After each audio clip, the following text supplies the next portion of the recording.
Nós vamos abrir nossas Bíblias para atender ao tema que você já leu aí na nossa página, a oração eficaz. Nós leremos 2 textos. Neste momento leremos apenas o capítulo 5, versículo 16 de Tiago. Tiago, capítulo 5, versículo 16, é de onde estamos tirando o título da nossa meditação, embora não seja o texto da nossa meditação. Então eu estarei lendo o texto do título. Depois, é claro, nós estaremos lendo o texto em que a meditação estará se baseando. E a leitura de Tiago 5,16, que é a que dá sentido ao nosso tema, nossa proposta de ministração desta tarde, na verdade seria a última linha do versículo 16. Mas eu vou ler todo o versículo 16 e aí em seguida nós estaremos orando e partindo para a meditação de hoje. Lembrando que o nosso tema é esse, a oração eficaz. Portanto, diz Tiago, portanto confessem os seus pecados uns aos outros e orem uns pelos outros para serem curados. A oração de um justo é poderosa e eficaz. Ou, como dizem as antigas versões, e é aí que dá mais força ao nosso tema, muito pode por sua eficácia a oração de um justo.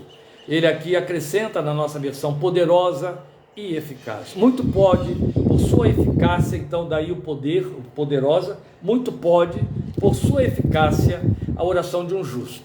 Eu prefiro que você fique com essa leitura da versão revista atualizada de Almeida e revista corrigida também de Almeida, porque ela vai justificar, ela vai explicar por si mesma porque a oração é eficaz. Ela pode, o texto diz, muito pode por sua eficácia a oração de um justo.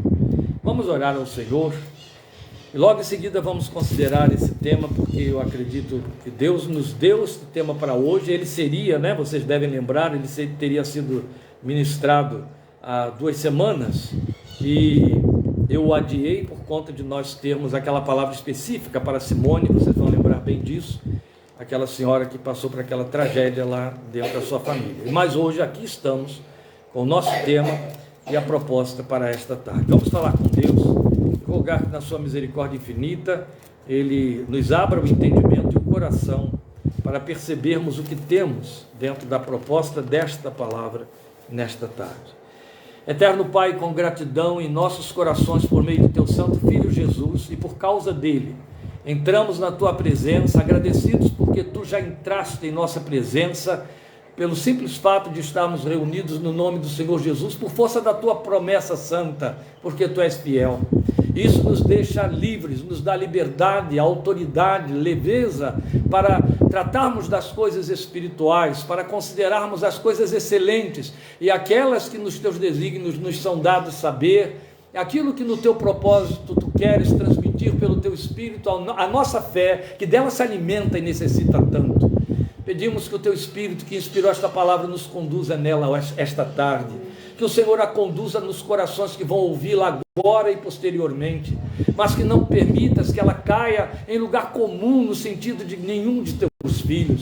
Não permitas que ela encontre barreiras, impedimentos, ela encontre, ó Deus, perda de sentido espiritual, porque a Tua palavra claramente afirma que falamos coisas espirituais com os espirituais, e outro tanto que aquele que é espiritual entende bem todas as coisas.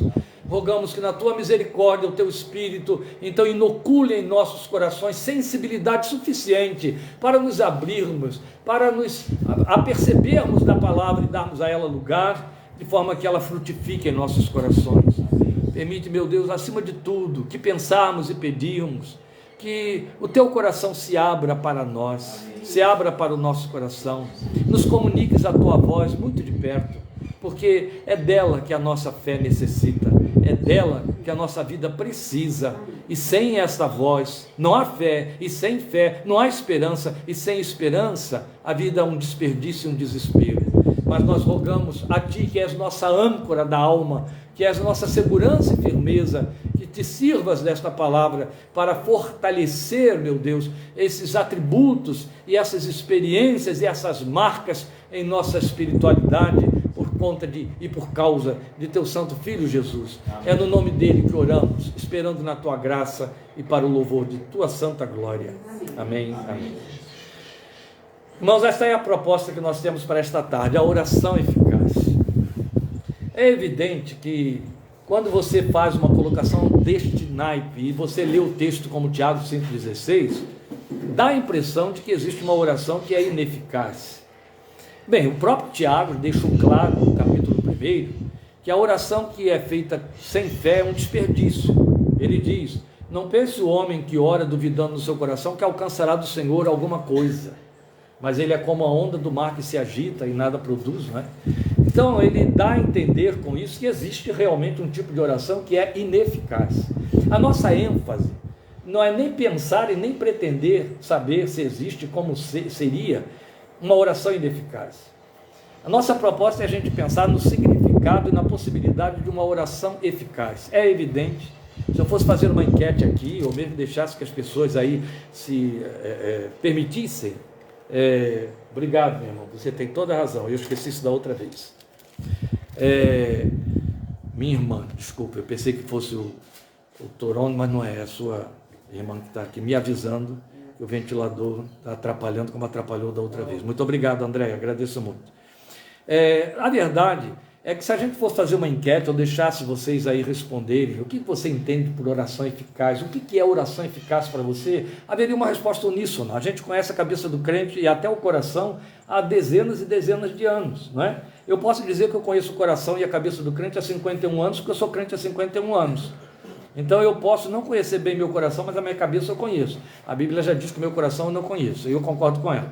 Então, na verdade, a primeira resposta que nós daríamos, e provavelmente a única, é aquela que atende ao que eu pedi. É aquela que satisfaz o que eu pedi. A oração eficaz é aquela que teve efeito para mim. Mas isso é um leve engano. Porque quando a Bíblia diz que existe oração eficaz, ela não está dizendo, embora Tiago aqui tenha colocado dentro de um contexto de doença, que se você ora para um enfermo, ele toma Elias como exemplo, não para falar de enfermidade, né? Que a oração produz esse resultado. A ênfase de Tiago é nos mandar orar, ele está nos mandando orar. Você vê que ele está falando sobre doença, e ele toma como exemplo de oração eficaz o Elias, profeta, que não estava orando por enfermidade nenhuma, estava orando para que houvesse seca, e depois para que chovesse. Então, a coisa é bem diferente. Mas a verdade é que a Bíblia em nenhum momento diz que Deus está comprometido a responder a nossa oração. Jesus disse: se você pedir, será dado, e ele cria umas condicionais. Ele diz também: o que pedires em meu nome, mas ele cria uma condicional. Vamos lembrar aí a principal condicional, que é a que pega todo mundo no laço, que é João 15,16, não é? E a outra condicional ainda no Evangelho de João, Jesus fala de estarmos apegados à sua palavra, apegados a ele, e termos comunhão uns com os outros, para que as nossas orações sejam respondidas. Então a gente é pego em todos esses laços. Mas a verdade é que, e nem você precisa ter um texto bíblico explícito a esse respeito, basta você saber que a palavra de Deus proclama a soberania de Deus, para você entender o mínimo que você pode entender de soberania, o mínimo. E nós estamos tão deslocados culturalmente, intelectualmente, do significado de soberania, que tem muita gente falando bobagens estúpidas a respeito disso, quando pretende falar. Soberania é incontestável, soberania é inflexível. Ou não é soberania? Entende? Quando a Bíblia fala da soberania de Deus, está falando da vontade, do plano de Deus. E mostrando que tem a ver com o caráter de Deus. Qual é o caráter de Deus que Amós mostra para nós, e Tiago também? Olha como é que a gente está batendo em Tiago. Ele é imutável. Ele é imutável. E isto constitui caráter de um soberano, uma soberania. Soberania significa direitos irretocáveis, inegociáveis, que a gente chama de valores absolutos. Na soberania de Deus, os valores são os valores absolutos de Deus, que a teologia chama de valores incomunicáveis. O que são valores incomunicáveis? Aquilo que só pertence a Deus, que criatura alguma vai copiar, porque não existe, não tem como. Então veja, o que pertence a Deus, que são valores incomunicáveis, valores absolutos? Deus é eterno. Deus é onipotente, tem outro. Deus é onipresente, tem outro. Deus é onisciente, tem outro. Entende? Valores incomunicáveis, que caracterizam Deus como Deus. Agora, existem os valores comunicáveis de Deus. Eu estou usando expressões de teologia, que são os valores que você pode e deve copiar. Estamos falando disso no nosso estudo em Efésios. Vocês acabaram de ouvir quarta-feira.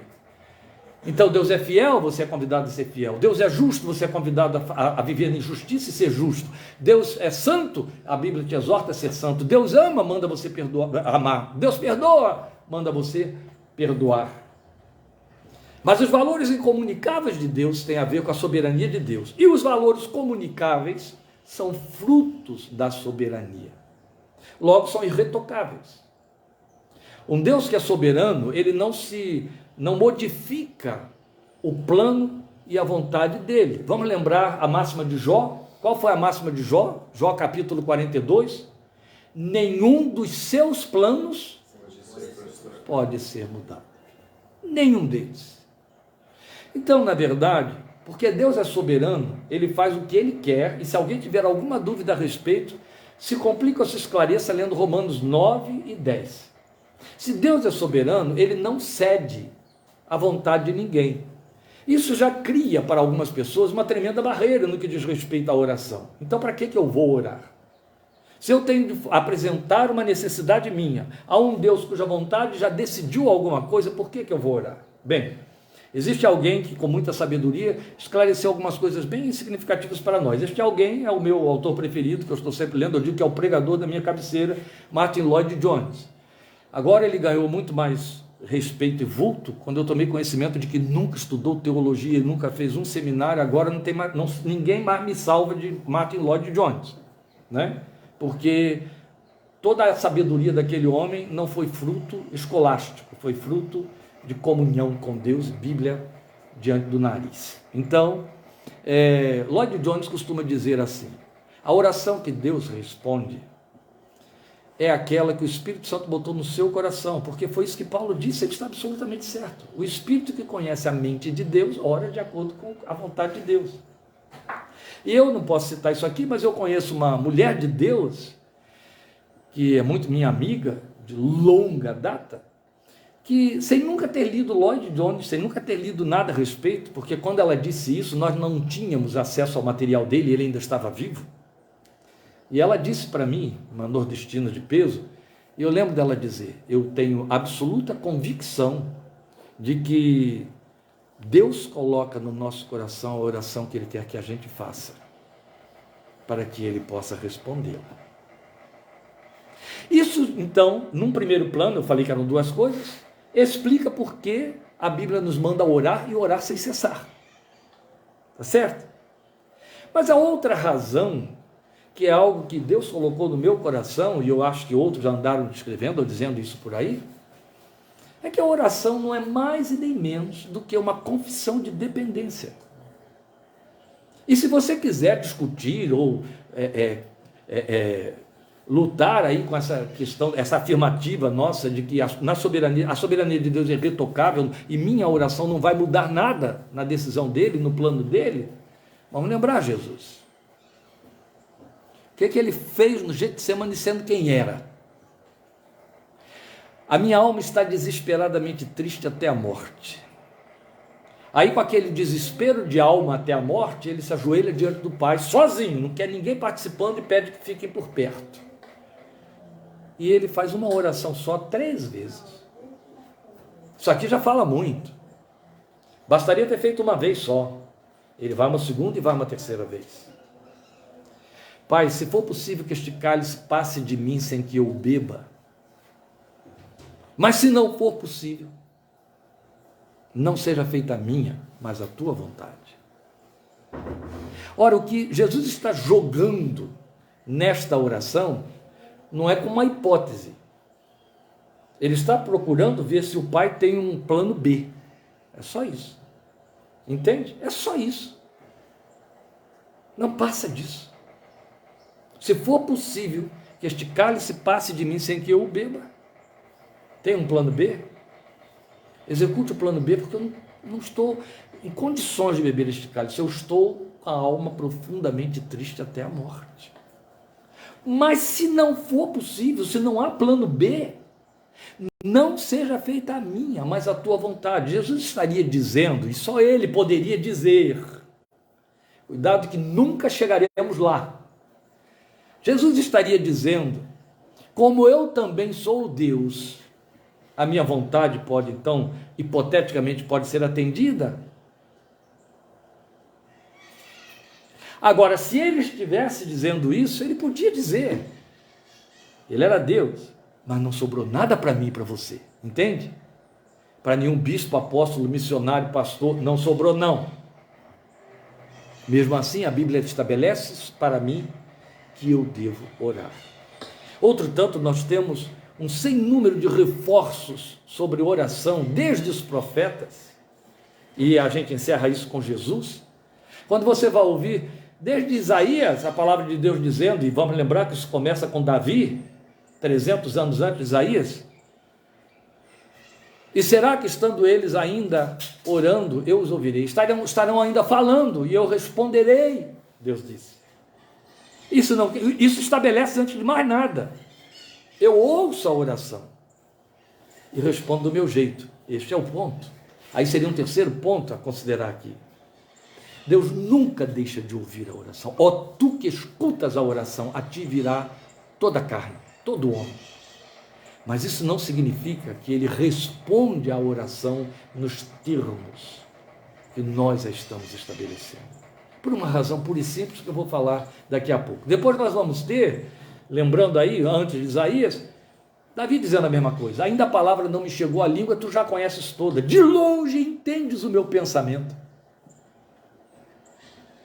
Isso me faz desistir de orar? Não, muito pelo contrário. Eu não sei o que está me mobilizando dentro daquele contexto para orar, mesmo porque, em cima de que nós queremos que a oração seja eficaz, eu acho que isso aqui vai esclarecer tudo. Em cima de nossos dramas pessoais, cotidianos, não é verdade? Um filho que cai enfermo, uma demanda que você tem em tribunal ou empresarial, um desconforto de alguma ordem, uma inquietação de convívio, uma intercessão a favor de um amigo, de um povo, de um enfermo. O Deus soberano não estaria trabalhando nestas circunstâncias que move você a orar? Se ele não está trabalhando nas circunstâncias que criou motivo para você orar, ele não é soberano. Percebe? Então é evidente que eu tenho toda a liberdade e direito de orar sobre qualquer coisa a ele. Até com súplicas semelhantes à do filho que disse, Abba, Pai. Mas a minha oração nunca poderá prescindir de uma consciência. Agora vamos entrar no terreno da consciência da oração para explicar o que é a oração eficaz, é quando iremos para o outro texto. E a consciência que devemos trazer é, o meu Deus é soberano. Isso vai trazer ao meu coração medo ou desestímulo? Medo se eu estiver orando ao diabo. E a própria Bíblia diz isso, que quem impõe espírito de medo é o diabo. A outra razão é porque a palavra de Deus já se adiantou para dizer que a vontade de Deus, um Deus soberano tem vontade, e ela se cumpre. E a vontade de Deus está classificada como boa, agradável e perfeita. Bem, e aí entra a última observação, quando eu estive dizendo que somos mobilizados por circunstâncias do Deus soberano, e aí, segundo Lloyd Jones e a minha grande amiga lá que eu citei, eu quero dizer aos irmãos que esse outro barulhinho que está acontecendo por aí, são as maritacas louvando a Deus aqui no meu quintal, viu gente? Isso aí não tem nada a ver com jeito nenhum. Obrigado, Oswaldo, Deus te abençoe muito, uma honra ter você ouvindo a gente aqui. O Oswaldo está conosco aqui hoje, viu, Jaderson? Então o que acontece? Esse Deus soberano, que nos move a oração, cujo Espírito nos inspira a oração, como eu disse, segundo Lloyd Jones e a minha grande amiga, esse Deus conhece o que eu não conheço quando eu oro. Aquilo que a Bíblia diz explicitamente para nós, Jeremias, Enganoso é o coração e desesperadamente perverso. Quem o conhecerá? Você pode querer discordar de Jeremias, eu não aconselho você a fazer isso. Eu não sei se elas estão louvando agora.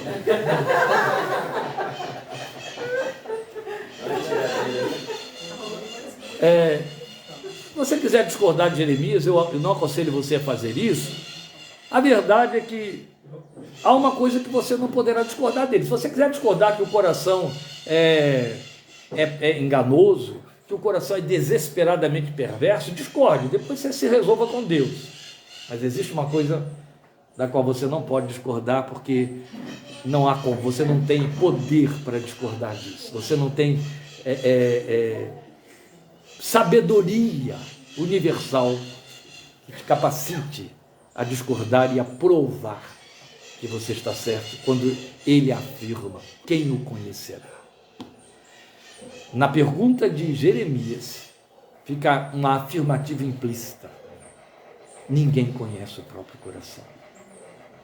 Bem, os homens da pós-modernidade, que somos nós, sabem disso muito bem, porque a gente para diante dos terapeutas por pura e simplesmente não conhecer o coração. Hoje é uma coisa horrível de se dizer, pode deletar depois, viu, gente? Não tem problema não. Mas geralmente, quem está debaixo de problemas que precisam ser resolvidos terapeuticamente e não procura, é porque não acredita que o seu coração é enganoso. Aí não procura terapia, entende? Não procura aconselhamento, não procura pastor, amigo mais experiente, com quem desabafar e com quem falar, porque ele acha que ele conhece o seu coração.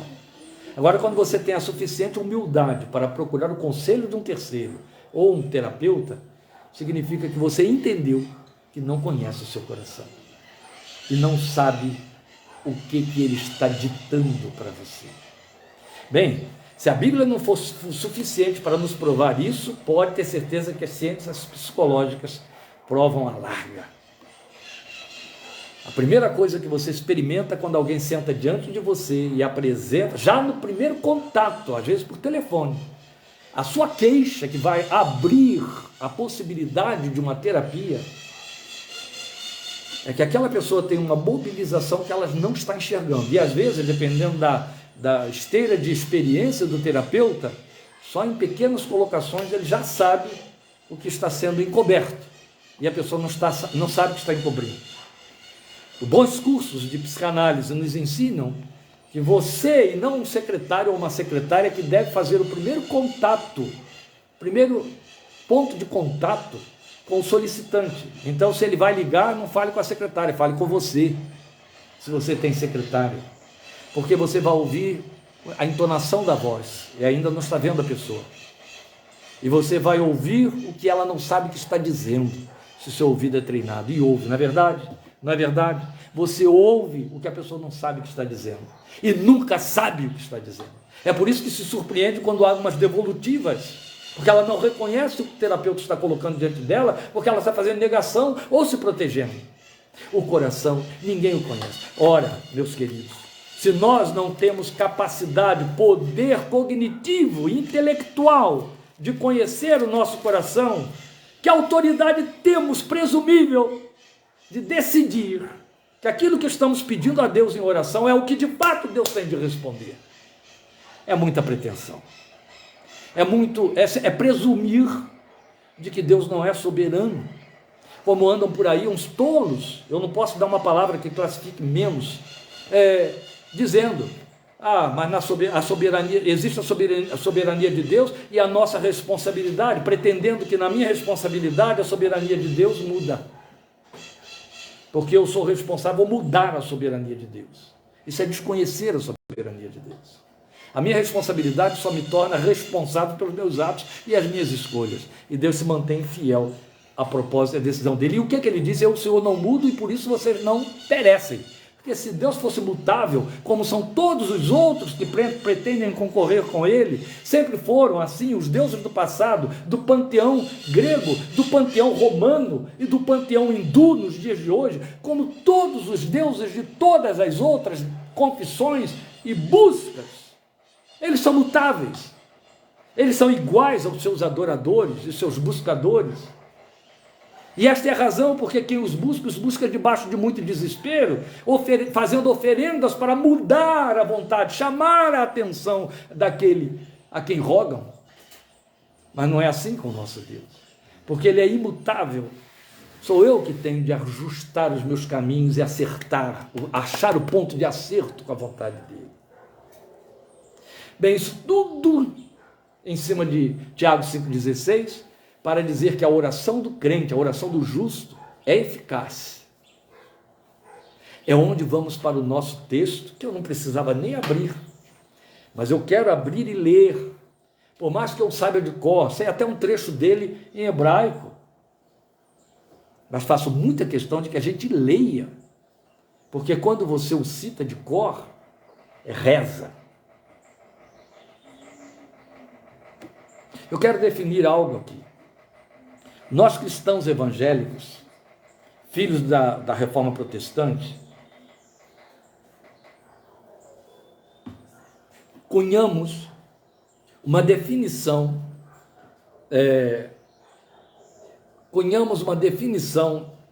para a prece diferenciada da confissão romana. Chamamos a prece de oração. Não é isso?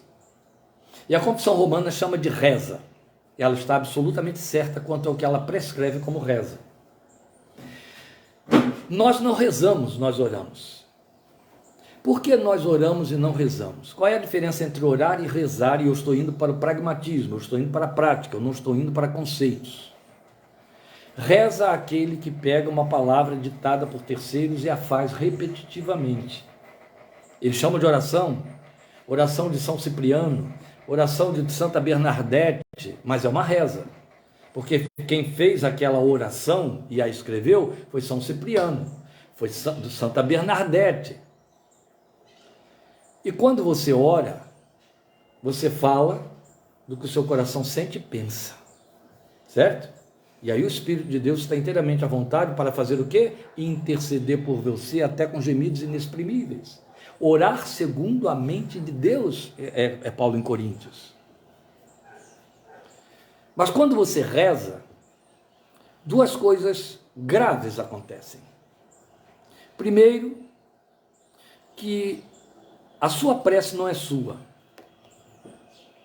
Então ela não pode dizer o que de fato você precisa e quer. Segundo, que o seu coração não está ali. O seu desejo, sua aflição e etc. estão, mas a oração não. Como nós temos uma oração escrita, a reza de Jesus, o famoso Pai Nosso, a oração do Senhor, nós a repetimos, mas quando a gente a repete, ela é só reza. E Jesus não a pretendeu como reza, porque se você perceber no texto para onde nós vamos, de Mateus capítulo 6, 9 em diante, o versículo anterior, versículos 7 e 8, Jesus disse assim: quando vocês orarem, não usem de vãs repetições como os pagãos que não têm esperança e que pensam que por muito falarem serão ouvidos. Aí ele vai e diz: agora vocês vão orar assim, Pai nosso que está nos céus. Não parece uma contradição? Não, não é, porque ele não pretendeu que você transformasse o ensino dele numa reza. Entende?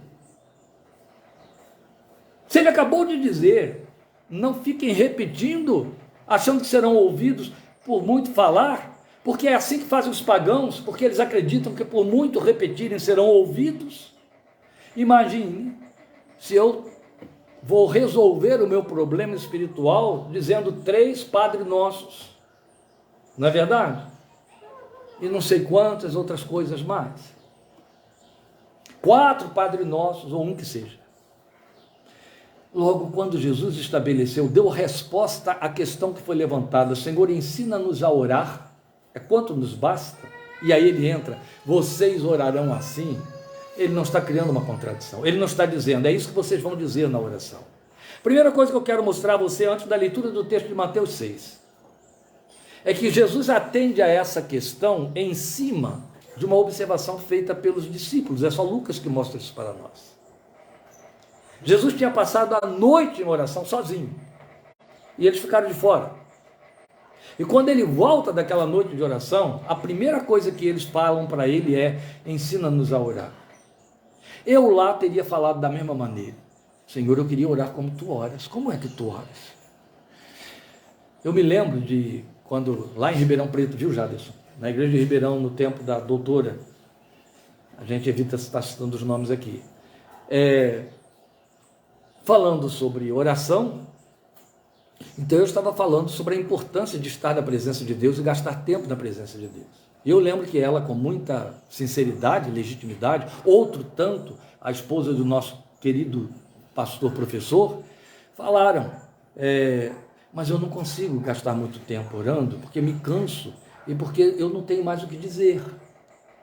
Por quê? Porque a pessoa parte para o pressuposto que os mesmos discípulos tinham, de que Jesus passou a noite inteira em oração, e como eu não consigo, porque eu canso e não tenho mais o que dizer, eu preciso que o Senhor me ensine o que o Senhor ficou fazendo lá. Foi isso que estava na cabeça deles, entende? Como é isso? Orar uma noite inteira. Como é que o Senhor consegue arranjar tanto assunto para conversar com esse Deus que está invisível? Como é que consegue? É isso que estava por detrás de ensina-nos a orar quanto nos basta. Foi em cima de uma situação pontual. Eles viram Jesus passar uma noite em oração. Eu lembro do pastor Jaderson, quando era pastor em Salvador, e muito amigo do Penteca do lado de cá, né, que orava em voz alta, que orava há muito tempo, orava pelas ruas. Em Rio Claro orava lá naqueles bosques, no horto, horas a fio, perambulo aqui pelas ruas de Analândia, agora não mais porque os joelhos ficaram velhos, mas orando aqui pelos batagais. E eu me lembro dele mandar uma carta, naquele tempo não havia internet.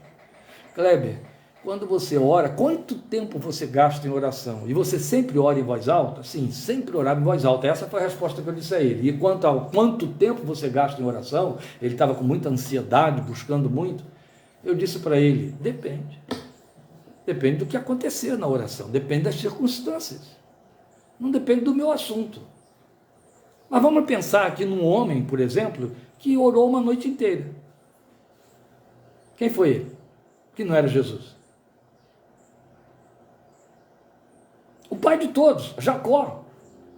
Jacó passou uma noite de oração no Val de Jaboque, lembram disso? Aí você vai dizer assim, o que ele tinha tanto para dizer em oração para aquele anjo que apareceu ali? Só Osés diz para nós o que ele fez. Sabe em que se resumiu a oração de Jacó uma noite inteira? E ele venceu, na linguagem do próprio Deus que o ouviu, você venceu? Chorou e pediu misericórdia. A pessoa passar uma noite pranteando diante de Deus e dizendo, tem misericórdia. A história da igreja, a história de homens de Deus está repleta, eu posso dar nomes a vocês, porque consumi os livros deles todos. Homens de Deus que passaram noites em oração, só derramando lágrimas, só derramando lágrimas. David Brainerd foi um missionário que atuou entre os índios americanos,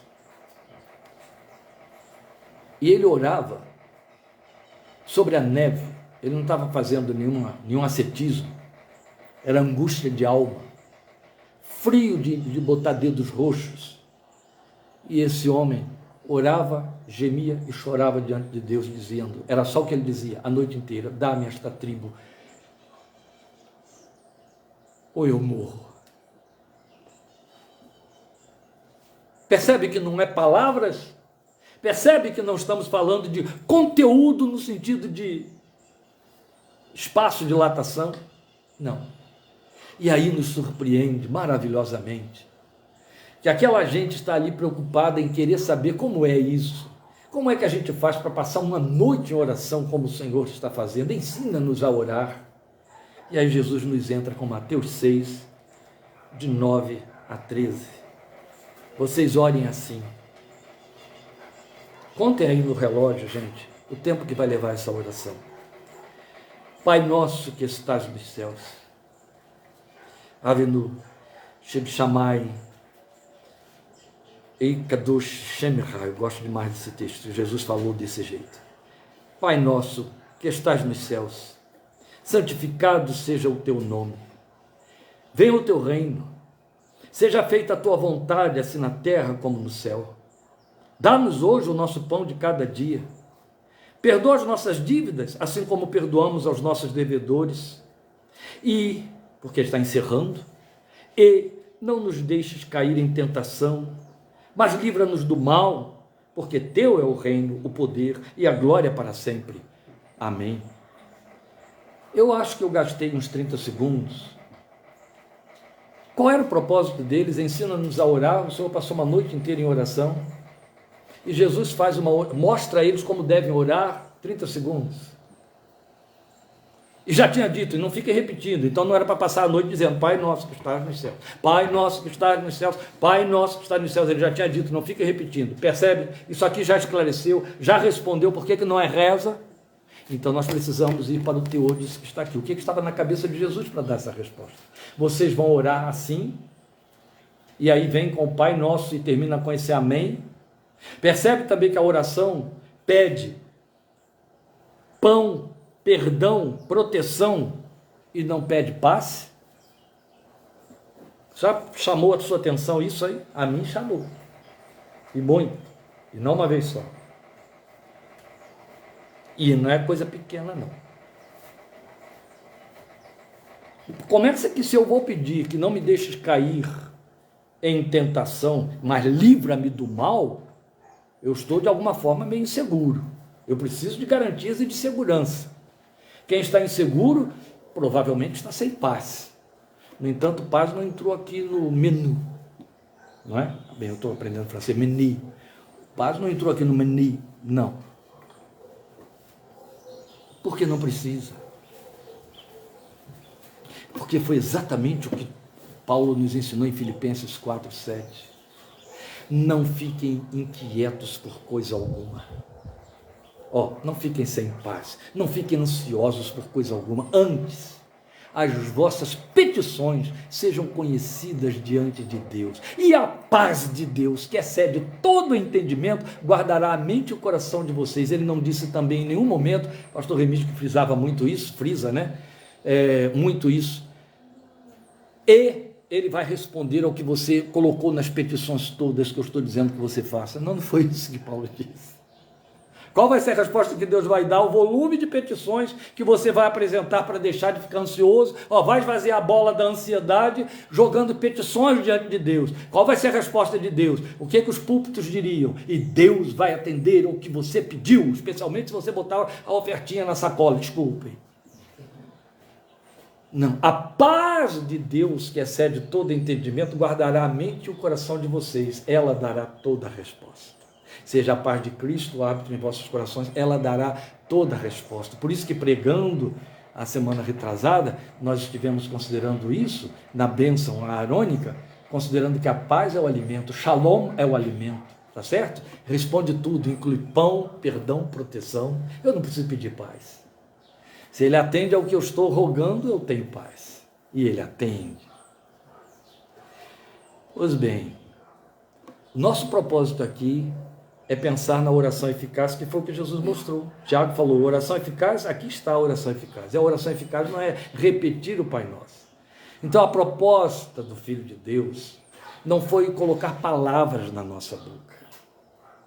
Guardem isso, porque é importante demais o que eu acabei de dizer a vocês.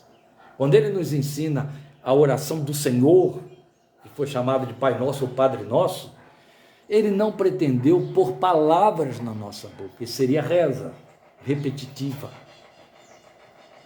Ele procurou mostrar as duas dimensões em que dois personagens transitam, o Deus invocado e o homem que o invoca.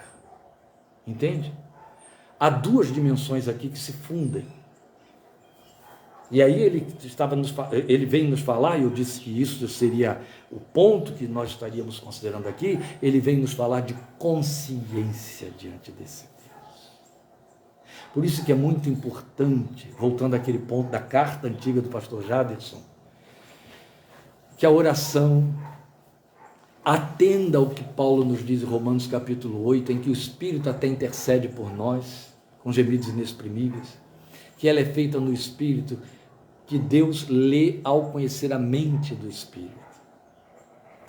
Imagine o mudo, se ele não pudesse verbalizar a oração, não seria ouvido, não é? É uma questão de consciência de oração. Consciência é um estado de consciência espiritual. Não é, ou eu estou na presença de Deus, isso é o que basta. Não, é consciência espiritual. A começar pelo fato de que isso aqui está dentro de um contexto, você não pode isolar. Jesus está dando regras sobre a oração. Ele está dizendo, fiquem sabendo que antes de vocês pedirem, o Pai já sabe o que vocês vão pedir. Pronto. Eu não li, mas eu preciso orar? Ler, perdão? Não. Mas, está aí. Finalzinho do versículo 4. Você, e seu Pai, que vê o que é feito em segredo, o recompensará. O que ele estava dizendo? Não é aqui não, é um pouquinho mais adiante, é o versículo 6. Mas veja, o que ele está dizendo aqui? Vamos ler o 5. Mas quando você orar, vá para seu quarto, feche a porta, ore a seu Pai que está em secreto. Então seu Pai, que vê em secreto, o recompensará. Aí é que ele vai dizer, e não fiquem repetindo. Então é uma questão de consciência de oração. Ao colocar, vá para o quarto, feche a porta sobre ti, como está em outra versão, fale em secreto com seu Pai que vê em secreto, o que ele está dizendo é separe um tempo para isso. E tempo aqui, meus queridos, não significa que eu vou, a não ser que entre no terreno do jejum, que eu vou arranjar um lugar chamado templo, que eu vou arranjar um santuário, e eu vou dizer, vou dedicar 9 às 10 da manhã em oração, 5 às 6 da manhã em oração, 8 às 9 da noite em oração. Não. É simplesmente dizer que, sabe aquilo que me criticam muito aqui dentro de casa com razão, eu quebro as atenções, né? O que eu chamo de quebrar as atenções? Fulano está falando com o Beltrano, eu entro com um assunto igual a caminhoneiro de estrada que passa sem meter a seta, é isso que eu faço. Não faça isso na sua oração com Deus. Se você está falando com Deus, é com Deus que você está falando. E que se cale diante dele toda a terra. Ninguém fale mais nada. Pastor, isso ainda tem... O que isso aí tem a ver com a oração eficaz que você estava falando e você acabou de ler o Pai Nosso? Então vamos lá. É questão de consciência de oração.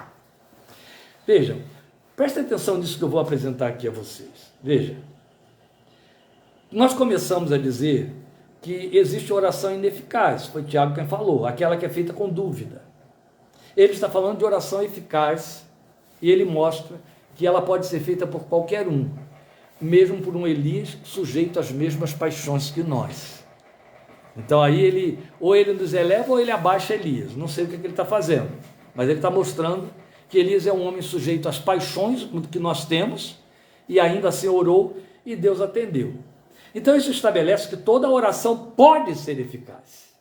Não vou afirmar que ela pode ser. Jesus teve esse propósito com a oração que nós temos aqui, que também é conhecida, esqueci de dizer, como oração dominical. Por quê? Porque todas as igrejas, durante muito tempo, ficaram repetindo, fazendo a reza da oração do Senhor nos domingos, não é?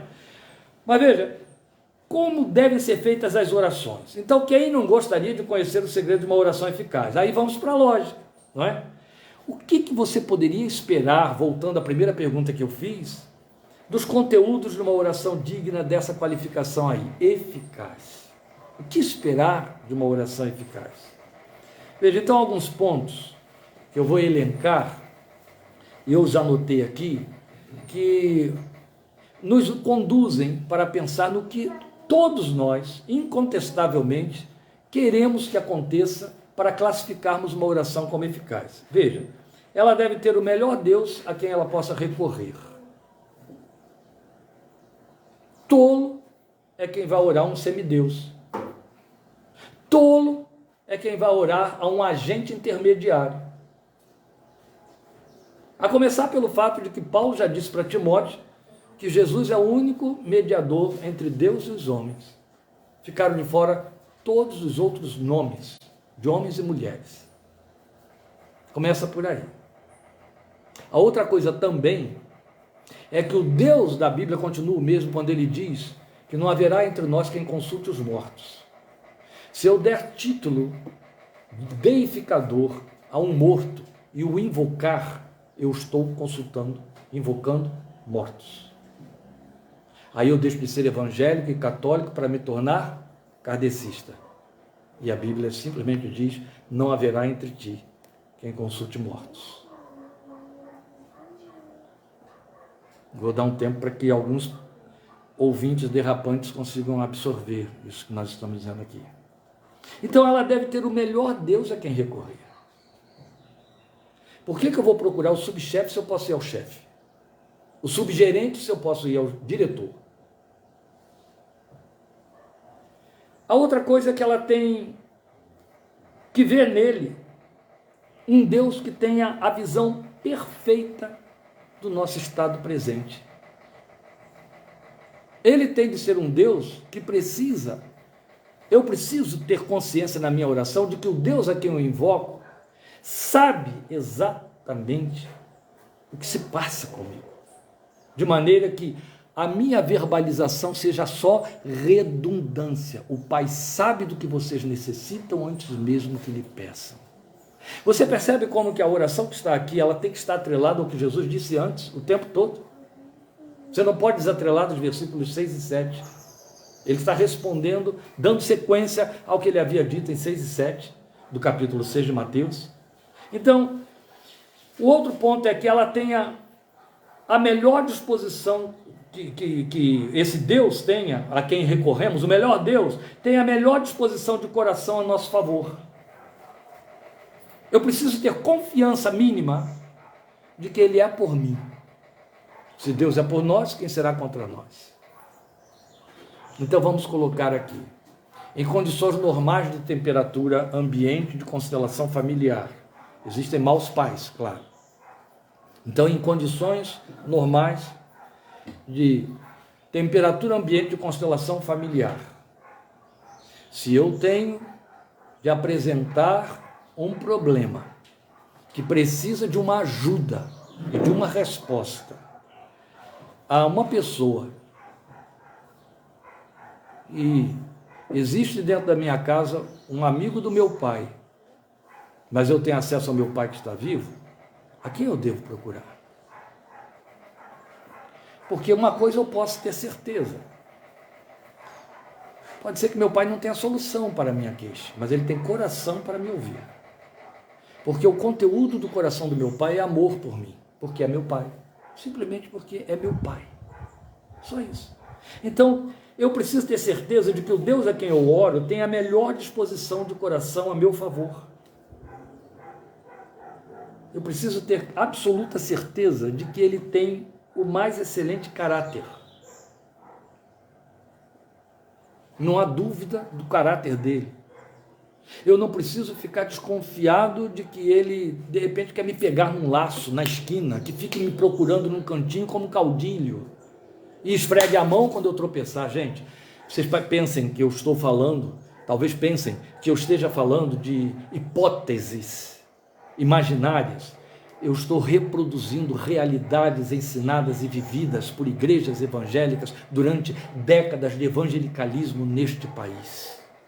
E não ficou restrita ao Brasil. Desde que a Reforma Protestante, nós passamos durante muitas décadas, vivenciamos, alguns aqui, são poucos os privilegiados que não passaram por essa amarga experiência que eu passei, Jaderson passou, todos os mais maduros passaram, de terem sido vítimas de igrejas legalistas.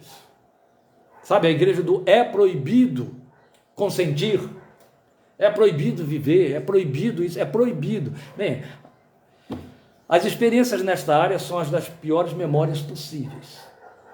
As igrejas legalistas minimamente expõem diante de você um Deus que aposta na sua queda, no seu fracasso, para ele poder mostrar a você, está vendo como eu sou santo e você não presta para nada? E ainda fica pretendendo que eu te responda? As igrejas ensinaram isso. Conheci instituições missionárias que pregavam isso, de maneira que depois de ouvir aquele ensino e pregação, você tinha a sensação de que Deus estava encurralando você num canto ou numa esquina, vigiando para ver a hora que você ia tropeçar, para depois chegar e dizer, te peguei. Era mais ou menos assim. Se a minha oração ao meu Deus, a quem eu tenho de confessar pecados, estiver impregnada de desconfiança do caráter dele, sem a certeza de que há excelência nesse caráter, digno de absoluta confiança. A outra coisa que acompanha isso aí, a minha oração precisa ter absoluta convicção de que o Deus a quem eu oro tem a melhor e maior boa vontade para comigo. E isso me franqueia liberdade para entrar na sua presença. A ponto de Hebreus dizer com ousadia: entremos confiadamente, não é assim? Diante do trono da graça. E minimamente que ele tenha todo o poder. Do contrário, eu vou procurar o semigerente, o vice-gerente ou qualquer coisa. Que ele tenha toda a glória. Porque se ele tem toda a glória, ele não se confunde nem se abala por minhas sujidades e minha mediocridade. A minha mediocridade não o atinge, não o agride. Entende? Ele está revestido de glória. Não há risco para ele. Ele não sofre risco por conta da minha mediocridade. Ele tem toda a glória. Ele está satisfeito com a sua glória. Nada muda a sua glória. Nada empana o brilho da sua glória. Nada que eu faça, nada que eu seja. E então, eu não preciso me preocupar ou ter medo de que eu vá denegrir o meu Deus com aquilo que eu estou levando no meu coração. Também ele precisa ser o mais exaltado. Além de ser o mais poderoso e o melhor a quem eu possa recorrer, tem que ser o mais exaltado. E como isso é pertinente aqui? Porque as pessoas, em todas as religiões, especialmente as animistas, elas recorrem a deuses de lugares e graus e níveis diferenciados. Entende? Então você vai ter desde os deuses que ocupam os lugares elevados aos que ocupam os lugares profundos. Qualquer pessoa de bom senso sabe que os que adoram na Umbanda adoram Exus e não colocam Exus no céu. Você sabe disso? E eu sei porque eu vim de lá, então eu sei. Você sabe muito bem como eles são pintados nas casas de Umbanda. De vermelho, com rabo, com chifre e com tridente. Porque ninguém pinta um Exu de anjinho. De jeito nenhum. A Quimbanda chama Maria Padilha, Pombagira e Lúcifer da trindade demoníaca. E os adora como trindade demoníaca. Vocês sabem disso? E ninguém os põe no céu. Outro tanto, a Umbanda pegou Maria, que a Igreja Católica colocou no trono do lado de Deus Pai e Deus Filho, e a desceu até o nível de Iara, e a colocou como mãe d'água, lá embaixo. E nos altares de Umbanda, onde é que se adora a Senhora da Conceição? É batendo a cabeça nas bacias de água debaixo do altar, porque ela está lá embaixo. São níveis variados, entende? E níveis morais variadas também. Já pensou você ter que recorrer a esse aqui é melhor, esse entende mais disso, aquele outro? É assim entre os hindus, por isso que eles têm 33 milhões de deuses. Com cara de macaco, com cara de elefante, com cara de gente, com 2 braços, com 4 braços, com 5 braços, com... Eu preciso, tal como imagina no seu coração, assim é, eu preciso que os meus devaneios e as minhas fantasias me atendam. Jesus te ensina a orar a um Deus que é o melhor a quem você possa recorrer. Ele tem a mais perfeita visão do seu estado presente, porque ele te vê do alto. Onde ele está? Isso. Tu estás no céu. Ele tem a melhor disposição de coração a seu favor, porque ele é seu Pai. Pai nosso. Gente, Jesus nunca diria, vocês vão orar assim, meu Pai. Estaria fora, seria uma contracultura, você entende? Mas essa linguagem coletiva, esse sentimento de nós, na aplicação é individual. Por isso é que ele, quando ora, ele diz, Abba, Abi, Pai, meu Pai, Recoltove, o tudo te é possível. Pai, meu Pai, entende? Avenu, nosso Pai, Avi, é assim que você ora. Ele é meu Pai. Ele tem a melhor disposição de coração ao seu favor. Porque ele vê em você nada mais, nada menos do que filho. Você sabia que a classificação na visão divina para nós, na categoria de filhos, é filho pequeno, é a criancinha da casa, é o João Lucas? Sabia? É pai de a criança pequena. Sabia que é por isso que João escreve para homens e mulheres velhos, velhos de pecado até, e chama de meus filhinhos. Outro tanto, Paulo escreve aos crentes da Galácia e diz, meus filhos, minhas criancinhas, é o pai dia, por quem de novo sofre as dores de parto. Porque só um recebe o título de filho, filho emancipado, filho legítimo, rios, Jesus, o Filho de Deus. Todos os outros são criancinhas de Deus. Bendito és tu, ó pequenino rebanho, ao Pai agradou dar a vocês o reino. Esta é a visão que ele tem. É o rebanho dos pequenos. Qual pai não se enternece diante do filho pequeno que lhe peça qualquer coisa? Jesus já se adiantou há muito para dizer, qual de vocês, se um filho lhe pedir pão, vai lhe dar uma pedra? Se lhe pedir ovo, vai lhe dar um escorpião? Se vocês que são maus podem atender assim aos seus filhos, quanto mais o Pai que está nos céus dará o Espírito Santo a quem o pedir. E se eu peço o Espírito Santo, já resolvi tudo. É Ele que intercede, é Ele que faz a comunicação, é Ele que está aqui traduzindo a minha oração. Jesus nos apresentou o Deus a quem orar que tem o mais excelente caráter. E Kadosh, santo, santo, santo. E Kadosh Shemcha, santo é o teu nome, tu és santo, tu estás no céu, tu vês do ponto mais elevado, tu és meu Pai, e és um Pai que é santo, teu caráter é perfeito, eu não preciso desconfiar dele, não há infidelidade, não há injustiça, não há titubeio, não há de jeito nenhum, e é o que tem a melhor boa vontade, ela é boa, agradável e perfeita, é a única que consegue reunir essas três características extraordinárias, boa, agradável e perfeita, é assim. Vocês sabiam que o texto original diz boa, agradável e perfeita vontade para ele? Sabiam disso? Que nossas traduções não acrescentam para ele?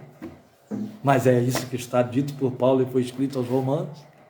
Em Romanos capítulo 12, versículo 2, quando ele diz, não vos conformeis com este mundo, transforme-se pela renovação do vosso entendimento, para que possam experimentar qual é a boa, perfeita e agradável vontade de Deus para ele.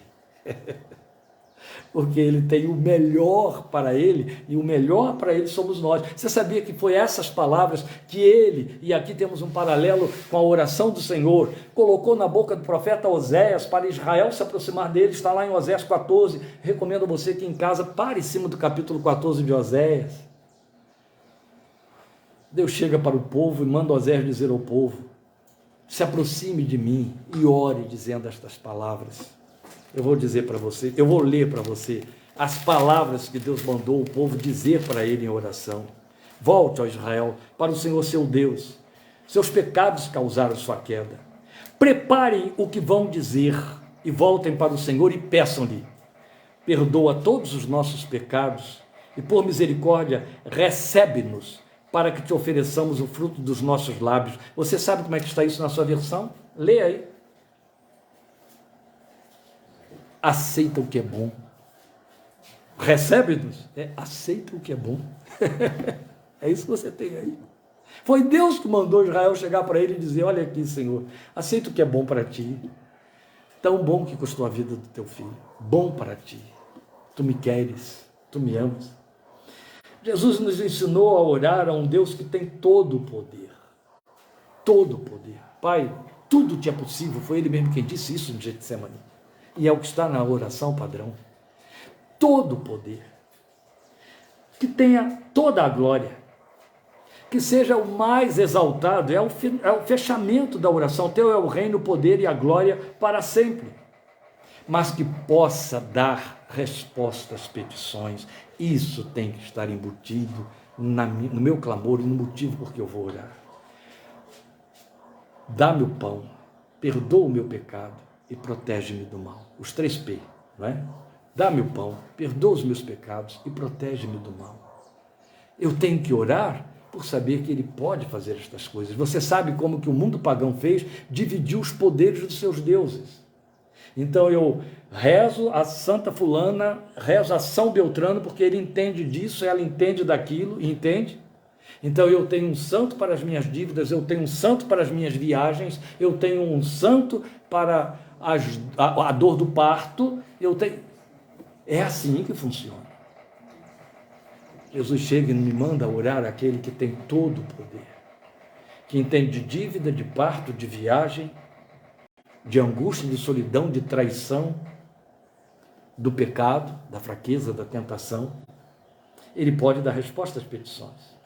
Então, quando os discípulos pediram ao Senhor Jesus que lhes ensinasse a orar, era desse tipo de oração eficaz que eles falavam.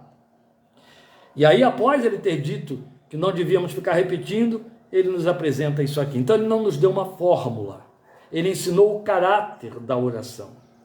E qual é o caráter da oração? E com isso eu encerro. Ela confessa que Deus é Pai de quem está orando. É uma confissão.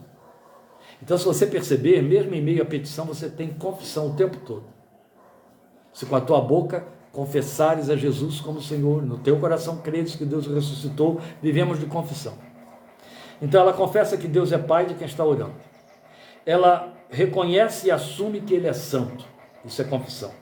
Ela reconhece e assume que Ele tem um reino. Logo, ela confessa que Ele é Rei. Então, eu tenho um Pai que é santo, que está no céu e que é Rei. Ô, gente, não preciso entrar nos detalhes aqui sobre nossas esperanças eternas. Percebam o detalhe de que depois de assumir que eu devo declarar Pai Santo, Jesus me manda confessar que Ele está no céu. Perceba isso a nível da nossa experiência humana.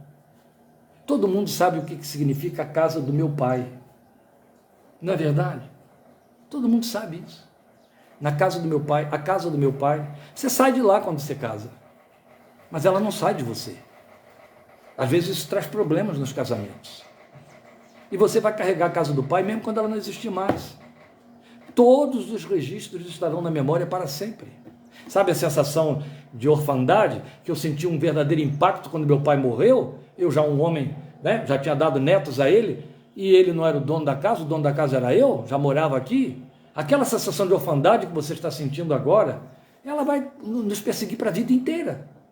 Porque é um registro existencial. Entende?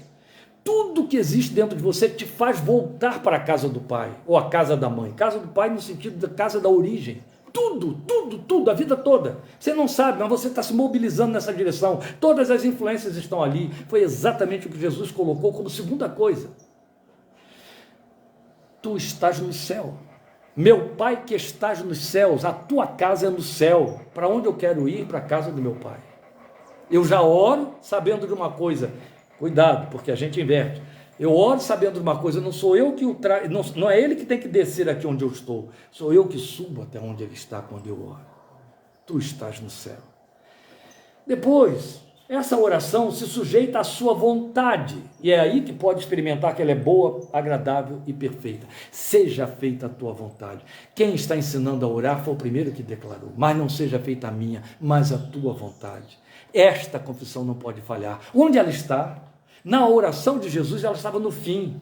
Na oração que ele ensina, ela foi colocada onde? No início. Eu só sou franqueado para orar, eu só tenho porta aberta para ser ouvido, a partir do momento que eu assumir o compromisso de que eu reconheço como meu Pai, que é santo, que está no céu e cuja vontade tem de ser feita na terra como está sendo feita no céu. Porque o mínimo que eu tenho de pressupor é que a vontade de Deus inquestionavelmente é atendida no céu, porque a soberania de Deus lá não é discutida. E aí eu estou assumindo que a vontade dele será aceita, qualquer que seja ela. Por pior que ela seja, não é, meu amigo? Mas continuará sendo a vontade dele. Continuará sendo a dele. Então eu estou confessando que eu me sujeito à sua vontade. Essa oração confessa o poder dele. E é assim que Jesus encerra, porque teu é o poder.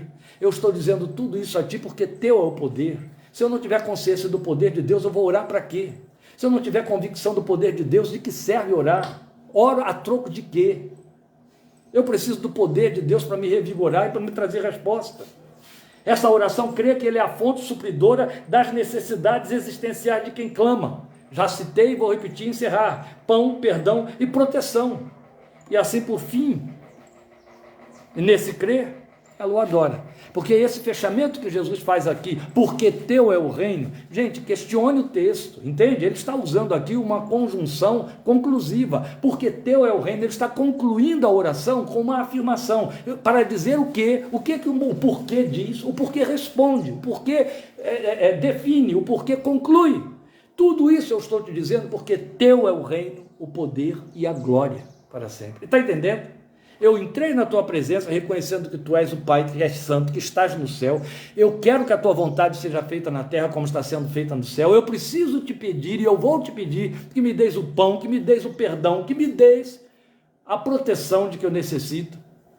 E tudo isso que eu estou fazendo, o que me move a chegar diante de ti para fazer tudo isso com toda essa consciência que tenho, é porque teu é o poder, a glória para sempre. É o reino, o poder e a glória para sempre. É lindo. Vai parecer a você que está fora de lugar? Não está não.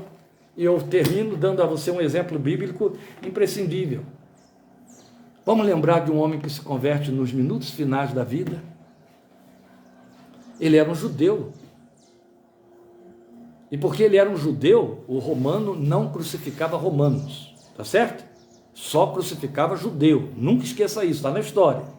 Então ele era judeu, porque ele era judeu e bandido, ele foi condenado a morrer na cruz como o Império Romano executava, mas ele se converteu pendurado na cruz, porque ele estava do lado daquele que ele viu e entendeu, ou sabia, ou tinha ouvido falar quem era. E apesar dele estar morrendo ali do seu lado, ele tinha dito isso para o outro que estava do outro lado debochando, ele disse, tu nem ainda temes a Deus, estando na mesma condenação. Aí volta-se para ele e diz o quê? Senhor, lembra-te de mim quando entrares no teu reino. Isso aqui é fabuloso, porque qualquer judeu, haja visto os próprios discípulos, esperavam um reino terreno. Um reino que teria de se manifestar através de Jesus politicamente nos dias da vida deles e no presente. Não era reino escatológico. Esse homem fala de um reino escatológico, sabendo que o Senhor estava morrendo. Esse homem vai muito acima da igreja que Jesus tinha acabado de instituir, quando ele declara, lembra-te de mim quando entrares no teu reino. Isso era uma expectativa, um anseio contínuo em Israel, em qualquer judeu, qualquer filho de Abraão. Jesus está colocando, inoculando isso dentro de mim e de você. Entende? Quando ele diz lá, tu estás no céu, a tua vontade seja feita aí como é feita, seja feita aqui como é feita aí, ele me manda dizer, eu estou te dizendo tudo isso, porque teu é o reino, o domínio está na tua mão. Isso abarca, isso amplifica, isso dilata a cosmovisão das coisas espirituais, do mundo, da história, sem precedente, quando eu sei e confesso que o meu Deus é rei, porque ele tem um reino, e o seu reino permanecerá para sempre. Se aquele ladrão moribundo podia reconhecer e confessar isso, Jesus está dizendo para mim e para você que nós podemos e devemos confessar que o reino é dele. Isso nos faz, meus irmãos, em últimas palavras, dizer aos irmãos, Fernando está colocando isso aqui diante de nós, venha a nós o teu reino, e foi isso que Jesus nos mandou dizer, venha o teu reino, seja feita a tua vontade, porque teu é o reino, que a nossa visão da vida, a nossa visão do cotidiano, isso envolve as políticas pelas quais fomos divididos como igreja, da forma mais baixa e vil possível, nesses últimos dias, a vergonha da nossa história protestante no Brasil, para no amargo ano de 2022, as eleições trouxeram à luz uma mediocridade da espiritualidade da confissão da igreja evangélica como nunca vimos antes, que nós não precisamos ter essas disputas, essas angústias, essas lutas e essas expectativas, se minimamente temos noção de que Deus tem um reino, Ele é o rei desse reino, e eu desejo que esse reino se manifeste na minha vida, através da minha vida. Em outras palavras, Jesus começa a dizer a você assim, ore a um Deus que é teu Pai, que é rei, está no céu e tem um reino.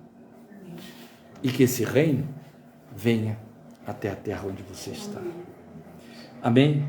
Esta é a oração eficaz. A oração é eficaz porque ela tem esses conteúdos, não porque ela tem essas palavras, porque ela traz essa consciência, não porque ela tem um modelo a ser feito. Não estou dizendo que vocês nunca mais recitem o Pai Nosso. Eu geralmente não o recito. Cada vez que eu recitar, o fato de estar aqui na Bíblia não muda nada, será reza. Jesus me mandou não repetir. Mas uma coisa é absolutamente certa. Quando Tiago diz que a oração do justo pode muito ser feita, Jesus se antecipou a Tiago para nos dizer como ela é.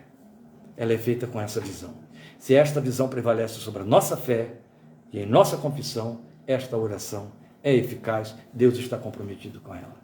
Amém? Claro, se tivéssemos oportunidade, quem sabe Deus nos dará, nós estaríamos mostrando, como fez Eugene Peterson ao falar lá naquele livro,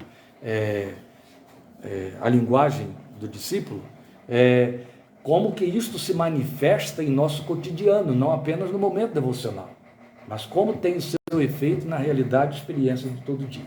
Já passamos em muito do tempo, vamos encerrar, e aí nós vamos ficar de pé, orar, fazendo o fechamento do nosso culto aqui esta tarde, e logo depois os irmãos estarão liberados aí para essas comidinhas que estão inebriando os nossos sentidos nesta tarde. Vamos falar com Deus, pedir que na sua graça Ele esteja guardando essa palavra em nossos corações. Vou aproveitar que o pastor Jaderson está aqui para ele fazer essa oração, encerrando nosso encontro de hoje. Senhor, louvado seja o teu nome, Pai. Amém. Porque podemos te chamar de Pai. Glória a ti, Jesus. Porque teu é o Rei. Teu é Aleluia. é a Amém. glória, Senhor. Amém. Obrigado, Senhor, por esta palavra. Amém. Esclarecedora, Senhor. Sim, meu Deus. De que podemos orar a Ti. Que Amém. o Senhor ouve a nossa oração. E que Glória a ao teu oração nome. tenha eficácia. Amém. Porque reconhecemos quem Tu és, meu Deus. Amém, Louvado Jesus. seja o teu Aleluia. nome, Senhor. Glória a Que esta ti. palavra continue, Senhor, falando ao nosso coração. Por favor, Pai. Continue direcionando a nossa oração. Amém, meu Deus. Para que nós não entremos por desvios, ó Deus, que muitas vezes nos Por misericórdia, trazem verdade. de uma visão deturpada da Tua pessoa. É verdade, meu Pai.